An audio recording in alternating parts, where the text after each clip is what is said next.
Acho que Mãos Erradas é canônico agora. Eu lembro que na época que o piloto saiu, estava rolando um monte de vídeo de redesign. Impressionante, ninguém gostou do design original e todo mundo tava arrumando um jeito de melhorar. Mas eu lembro que eu tinha comentado em um desses vídeos que quando eu tinha visto a capa do piloto, eu pensei ser um drama policial. Caramba, vai ser um detetive indo atrás de um ser não guaxinim numa sociedade de guaxinim. Eu tava até com medo de. Eu lembro, eu tava até com medo de ver o negócio e não entender porque ia ser muito avançado pra mim. No fim, não foi.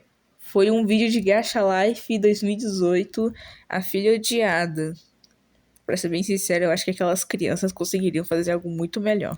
Enfim, eu estou aqui pra criar a Wood Tenon Raccoon, porque eu acho que a minha ideia ficou muito melhor. Qualquer coisa, é só substituir o nome dos personagens e a raça e ó, conseguir monetizar. E depois eu vou contratar animadores e eu não vou pagar nenhum. Dito isso, sim, eu acho que a minha ideia é melhor do que seja lá o que foi isso que nós tivemos. Antigamente existiam os humanos, que eram mágicos, por isso que tem a magia, e eles estavam de boa, só que dois desses humanos criaram um conflito que dividiu o mundo em dois.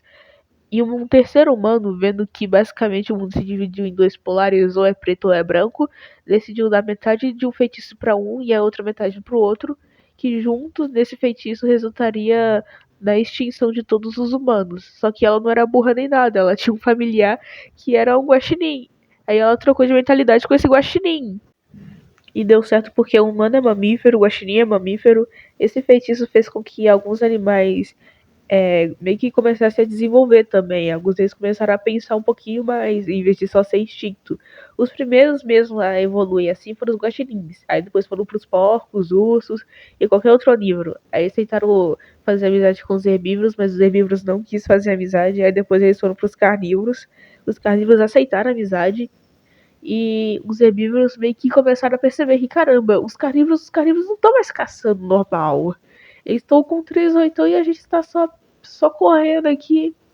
Daí os herbívoros começaram a evoluir, mas enquanto os herbívoros ainda estavam descobrindo o poder do arco e flecha, da lança, os carnívoros já estavam descobrindo o poder do 3 oitão. Eles começaram a evoluir um pouquinho atrasado, assim. E depois de muita revolução, muita guerra, muita briga, em que todos os herbívoros saíam perdendo, eles finalmente só aceitaram e ficaram quietos mesmo, sem choro. Eles entraram pra parte da sociedade, só que com uma classe toda fodida. E para evitar de revolução e essas coisas, os herbívoros ficaram responsáveis só pela plantação e coisas que não envolvam muitas armas. E, tipo, certas fábricas eles não podem chegar perto. O guaxinim que começou todo esse processo de evolução foi aquele guaxinim que teve a alma trocada. Ou seja, é um humano fazendo tudo de novo. E em questão desse guaxinim aí, ele começou todo um negócio de linhagem de sangue real, que o Duca faz parte. Eu vou chegar nos personagens depois, calma. E todos os anos, assim, todas as vezes que ela tá perto de morrer, ela troca a alma dela com o próximo guaxinim pra continuar a dinastia eterna dela. E sim, ela usa a magia pra apagar a mente de todo mundo e reescrever algumas coisas. Ou controle mental. Só que faz tempo que ela não usa essas magias aí. O mundo vai ser dividido em várias classes sociais, assim. E também classes de poderes, mais ou menos. Em relação a um pouquinho mais a rainha, assim, de sangue real, o Duque é o filho mais velho. Ela tava pensando em ter um outro filho, assim. Desculpa pela moto de fundo ou qualquer outro barulho. Eu também vou fazer menções a outras épocas, outros reinados que a rainha teve, porque vamos ser bem sinceros, uma civilização para evoluir ao ponto de ter energia elétrica, ela teve que passar por muitos reis e rainhas. Em relação um pouquinho mais aos animais, como eu já tinha dito antes, nem todos começaram esse processo de evolução, então vai ter algumas ovelhas que vão estar agindo de forma mais civilizada, assim, humanizada, e vai ter outras que vai ser só animal de fazenda mesmo. E como eu tinha dito antes, alguns herbívoros não podem chegar perto de qualquer coisa que seja minimamente perigoso. Então você não vai ver um herbívoro policial. E se tiver um herbívoro policial, ele vai ser 24 horas por dia, 7 dias por semana observado.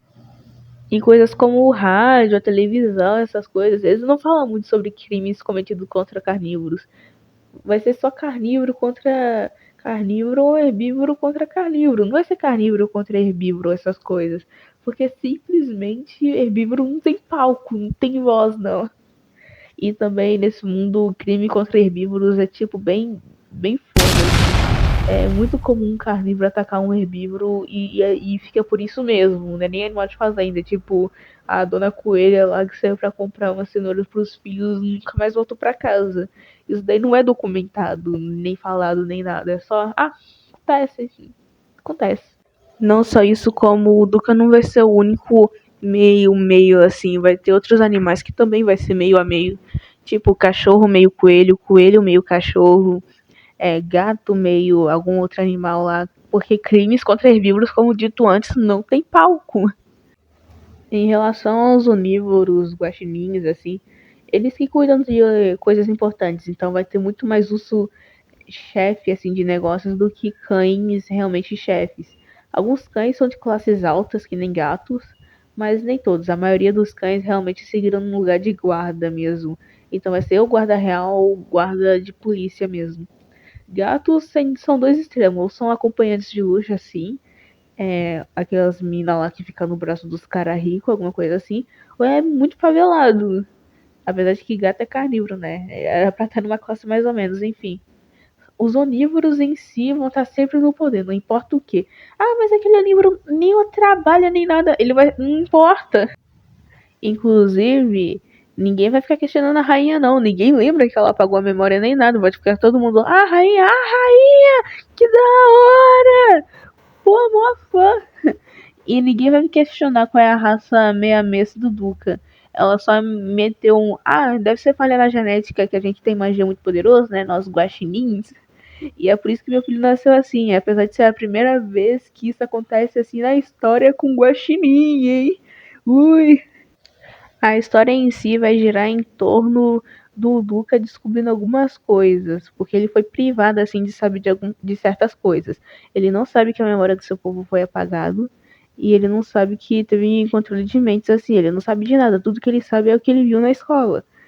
Numa escola assim isolada. Falando um pouquinho mais sobre a história do mundo em si, vai ser basicamente algo global. Onívoros no topo, carnívoros no meio, onívoros embaixo. Vai ter certos grupos querendo acabar com esse balanceamento de poder, economicamente falando, socialmente falando, etc. E vai ter grupos conspiracionistas falando que humanos já existiram sim, a gente tem prova, só que eles sempre são calados por algum guarda real, alguma coisa assim. E é isso, o World Building acabou aqui. Valeu por ouvir.